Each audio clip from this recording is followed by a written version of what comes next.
देखो बहुत main topic isomer. Isomer का मतलब होता है केमिस्ट्री के वो कंपाउंड्स जिनका फॉर्मूला सेम हो लेकिन स्ट्रक्चर अलग हो। तो ऐसे कंपाउंड जिनका फॉर्मूला सेम होता है लेकिन स्ट्रक्चर अलग हो, जैसे अपने को ड्रॉ करना है पेंटेन के लिए, तो पेंटेन के कौन से पॉसिबल आइसोमर्स हैं वो देखो। पेंटेन क्लास 10 में पूछते हैं हमेशा।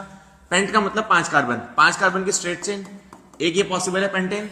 सेकंड पॉसिबिलिटी है 4 कार्बन की स्ट्रेट चेन लो और एक ले लो ब्रांच उसमें, ये आइसोमर है। आइसोमर का मतलब दोनों के अंदर नंबर ऑफ कार्बन सेम होंगे, हाइड्रोजन सेम होंगे, फॉर्मूला सेम होगा बट स्ट्रक्चर अलग होगी। तो एक तो बन गया पेंटेन, दूसरा बन गया उसके अंदर 4 कार्बन की चेन, एक लगा दो ब्रांच, उसके अंदर ब्रांच लगा दी। तीसरा पॉसिबल 3 कार्बन की स्ट्रेट चेन, 2 ब्रांचेस लगा दो। इनको बोलते हैं आइसोमर्स। आइसोमर्स का मतलब केमिस्ट्री के वो कंपाउंड्स जिनका सभी का फॉर्मूला एक ही होगा, सेम फॉर्मूला, लेकिन सभी की स्ट्रक्चर क्या होगी अलग, इनको बोलते हैं आइसोमर्स। जैसे पेंटेन के बनते हैं 3 ही आइसोमर, स्ट्रेट चेन पेंटेन, एक ब्रांच आएगी और 2 ब्रांच आएगी। स्ट्रेट चेन को बोलते हैं एनपेंटेन, एक ब्रांच वाले को बोलते हैं आइसोपेंटेन, एक ब्रांच आए तो बोलते हैं आइसोपेंटेन, और 2 ब्रांचेस उसको बोलते हैं नियोपेंटेन। कॉमन नेम है इसको बोलते हैं नियोपेंटेन, बहुत फेमस है। ध्यान रखना, हमेशा पूछता है आइसोमर कितने बनेंगे पेंटेन के। ऐसे ही वो पूछ ले अपने से हेक्सेन के, जैसे ये पेंटेन के 3 आइसोमर्स हैं, वैसे ही हेक्सेन के नंबर याद करना। जनरली ड्रॉ करने पेंटेन के आते हैं, पेंटेन के बनते हैं 3 आइसोमर, हेक्सेन के मांग ले तो बनते हैं 5 आइसोमर्स। कोई एमसीक्यू में पूछ सकता है हेक्सेन के कितने बनेंगे। ऐसे ही हेप्टेन के होते हैं 9 आइसोमर, इससे आगे जनरली 10th क्लास में जाता नहीं है। हेप्टेन के बनते हैं 9 आइसोमर। हेप्टेन के बाद ऑक्टेन, ऑक्टेन के बनते हैं 18 आइसोमर्स।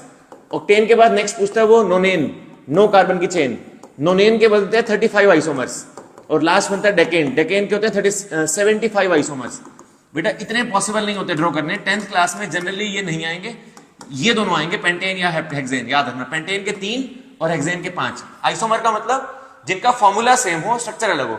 जैसे पेंटेन के ये 3 बने, इन तीनों का फॉर्मूला सेम है, स्ट्रक्चर अलग है, वैसे ही हेक्सेन में याद रखना 5 बनेंगे। बाकी लर्न करने की जरूरत नहीं है। जनरली याद रखना, जैसे एल्डिहाइड और कीटोन, ये हमेशा फैमिली के अंदर हमेशा बनाते हैं same isomers, aldehyde and ketone.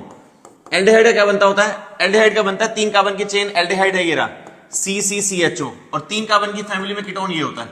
ये दोनों आपस में हमेशा सेम फॉर्मूला कैरी करते हैं। जैसे आप इसको पूरा लिखोगे तो ये बनेगा CH3 CH2 CHO, इसको खोलोगे तो ये बनेगा CH3 COCH3। अब फॉर्मूला क्या बना है देखो, C3 हाइड्रोजन 6, C3 हाइड्रोजन 6 एक ऑक्सीजन, ये फॉर्मूला है इसका। इसका फॉर्मूला C3H6O। तो दोनों का सेम फॉर्मूला, दोनों कंपाउंड का सेम फॉर्मूला, डिफरेंट कंपाउंड्स है ये। तो ऐसी कंपाउंड केमिस्ट्री में जिनका फॉर्मूला सेम हो, स्ट्रक्चर अलग हो, उनको बोलते हैं आइसोमर्स। याद रखना।